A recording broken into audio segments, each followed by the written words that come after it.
رسول اللہ۔ اس لیے میرے محترم بزرگوں، دوستو، پیارے رسول صلی اللہ علیہ وسلم نے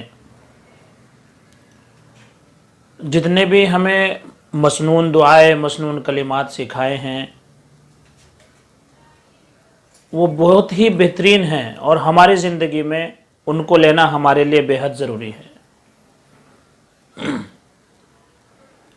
کوئی بھی زندگی کا ایسا طریقہ نہیں، کوئی بھی زندگی کا ایسا معاملہ نہیں جس میں سرکار دو عالم صلی اللہ علیہ وسلم نے ہمیں نہ بتایا ہو۔ سونے کا طریقہ ہمیں سکھایا گیا، چلنے کا طریقہ ہمیں سکھایا گیا، اسی طریقے سے بیت الخلا جانا ہے اس کا طریقہ ہمیں سکھایا گیا، سواری پر سوار ہو رہے ہو اس کا طریقہ ہمیں سکھایا گیا، اور ان کی دعائیں بھی ہمیں سکھائی گئی۔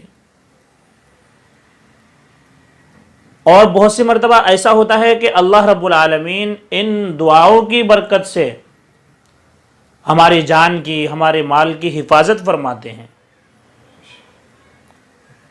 آج ہماری زندگیوں سے یہ ساری چیزیں دھیرے دھیرے نکلتی جا رہی ہیں۔ کھانے بیٹھے ہیں، کھانے کی دعا اتنی سی دعا ہے، بسم اللہ الرحمن الرحیم، وہ ہمیں یاد نہیں رہتی ہے۔ جو کھانے کے اندر کی برکتیں ہوتی ہیں تو وہ ختم ہو جاتی ہیں، اور ہماری یہ عادت ہو جاتی ہے کہ ہم کھانے بھی مشغول ہیں، اور اس کے علاوہ ٹیلی ویژن وغیرہ چلتا ہوتا ہے اس کی طرف ہم دیکھتے رہتے ہیں۔ اور اگر کھانے کی دعائیں ہم اس کھانے پر نہیں پڑھ رہے ہیں تو سمجھو کہ یہ سمجھ لو کہ اس میں شیطان کا دخل ہو جاتا ہے، وہ کھانے کے اندر بے برکتی پیدا ہو جاتی ہے۔ اسی طریقے سے فرمایا کہ جب گھر سے نکلو تو دعا پڑھ کر نکلو۔ گھر سے نکلنے کی دعا پیارے رسول صلی اللہ علیہ وسلم نے فرمایا، بسم اللہ توکلت علی اللہ، لا حول ولا قوت الا باللہ۔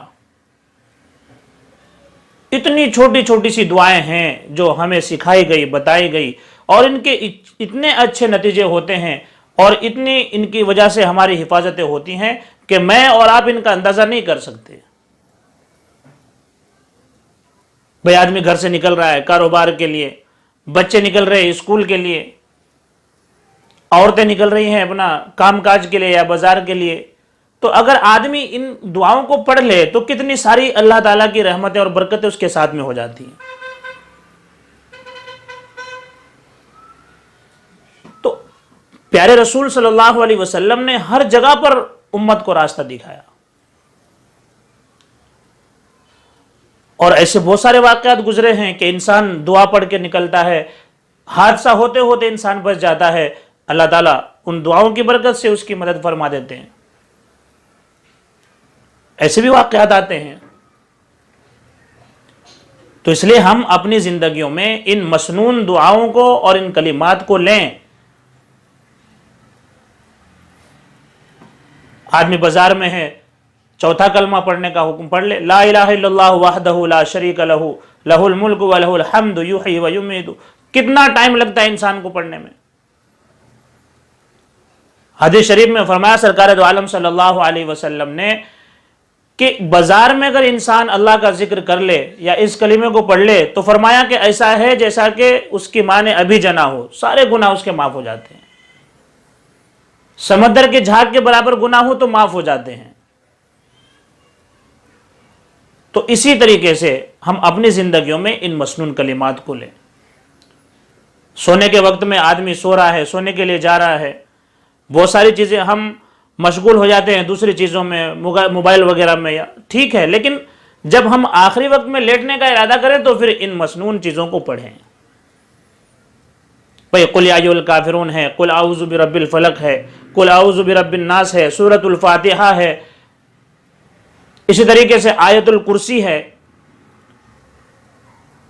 اور تسبیح فاطمی، سبحان اللہ 33 مرتبہ، الحمدللہ 33 مرتبہ، اللہ اکبر 34 مرتبہ۔ فرمایا کہ جب آپ سونے لگے تو یہ دعائیں پڑھیں اور ان صورتوں کو پڑھے. ساری رات میں اللہ رب العالمین ہر چیز سے حفاظت فرماتے ہیں. آپ بے فکر ہو کہ ان کلمات کو پڑھ کر جنگل میں بھی سو جائیں گے تو اللہ تعالیٰ تمہاری حفاظت فرمائیں گے. تو ان کی بہت ساری برکتیں ہیں، بہت ساری اللہ کی طرف سے مددیں ہیں. ان مسنون کلمات کو یہ ایسے نہیں سکھائی کہ بھائی خالی یاد کر لو اور اس کے علاوہ کچھ نہیں، بلکہ ان کو ہمیں ہماری زندگی میں پریکٹیکلی انداز میں لینا ہے.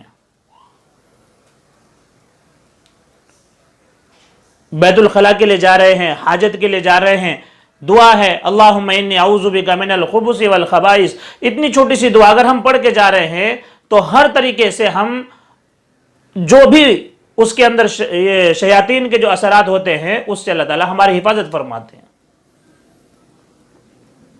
تو اس لیے میرے محترم بزرگوں، مسنون دعاؤں کو ہم اپنی زندگیوں میں لیں.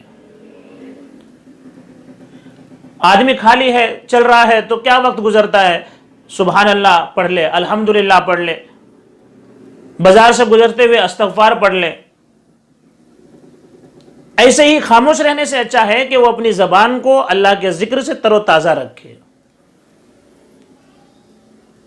اور ساری مسنون دعائیں آپ دیکھیں گے، آپ کو کوئی ایسی بڑی دعائیں نہیں ملیں گی کہ جس کے پڑھنے میں بھائی 10 منٹ خرچ ہوتی ہوں یا 15 منٹ خرچ ہوتی ہوں، بلکہ مشکل سے اتنے چھوٹی چھوٹی سی دعائیں ہیں.